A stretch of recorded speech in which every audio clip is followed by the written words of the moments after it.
Les canons se sont tus il y a exactement 100 ans, en ce 11 novembre à 11h en 1918.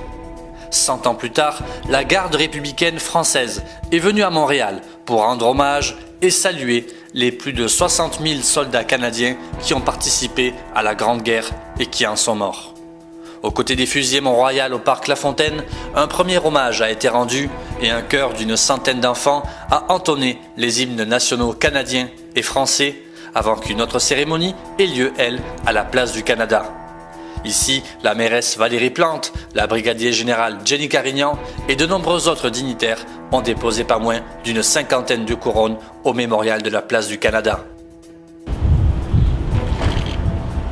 À quelques jours du 11 novembre, c'était plusieurs dizaines d'enfants de l'école primaire Edward Murphy School et de l'école secondaire Vincent Massey Collegiate qui ont déposé pas moins de 16 000 coquelicots sur toutes les pierres tombales du champ d'honneur national à Pointe-Claire sur l'île de Montréal.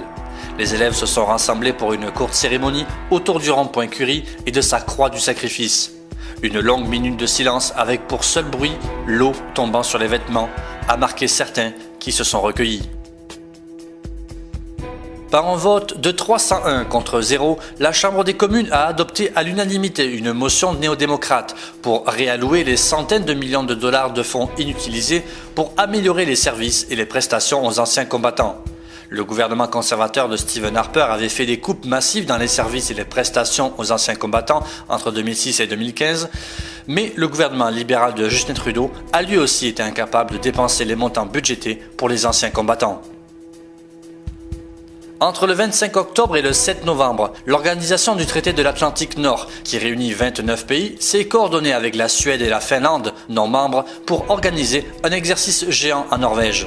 Trident Juncture 2018. Force déployée, 50 000 militaires, 250 avions, 10 000 véhicules, 250 aéronefs et 65 navires. Du jamais vu depuis la fin de la guerre froide. L'armée canadienne a déployé près de 1000 membres du personnel du 5e groupe brigade mécanisé du Canada. La Marine royale canadienne a envoyé plus de 600 membres du personnel, y compris 2 frégates, les NCSM Halifax et Ville de Québec, ainsi que 2 navires de défense côtière, les Summerside et Glass Bay. Finalement, l'aviation royale canadienne a fourni plus de 270 membres du personnel, 8 chasseurs CF-18 Hornet, 2 avions de patrouille maritime CP-140 Aurora et un ravitailleur en vol CC-150 Polaris. Entre 2003 et 2010, Anciens combattants Canada a fait une erreur de calcul qui a eu pour résultat de léser plus de 270 000 vétérans, membres de la GRC et leurs survivants pour au moins 165 millions de dollars. En examinant les documents d'Anciens combattants Canada, le bureau de l'Ombudsman a constaté que pendant un certain nombre d'années, le crédit d'impôt de base provinciale n'avait pas été pris en compte dans le calcul de l'impôt provincial, contrairement à ce qui devait être fait, ce qui a réduit les paiements versés aux vétérans. Les nouveaux paiements seront effectués d'ici à 2020.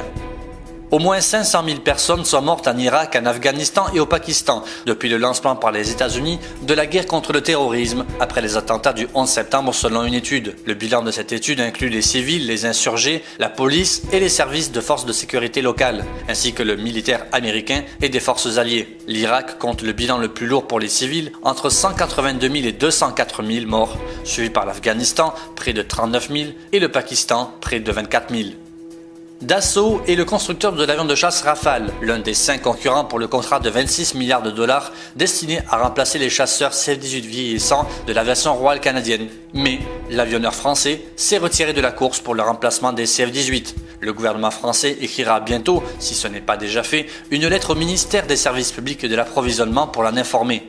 La décision de l'avionneur français s'expliquerait notamment du fait que la France n'est pas membre des Five Eyes, un réseau de partage de renseignements qui comprend le Canada, les États-Unis, le Royaume-Uni, l'Australie et la Nouvelle-Zélande. La France n'étant pas membre de ce groupe, l'avionneur s'estimerait désavantagé pour répondre à la nécessité d'intégrer ses équipements aux forces militaires canadiennes et américaines. Son retrait laisse pour l'instant de la course le F-35 de Lockheed Martin, le Super Hornet de Boeing, l'Eurofighter Typhoon de BAE et le Gripen de Saab.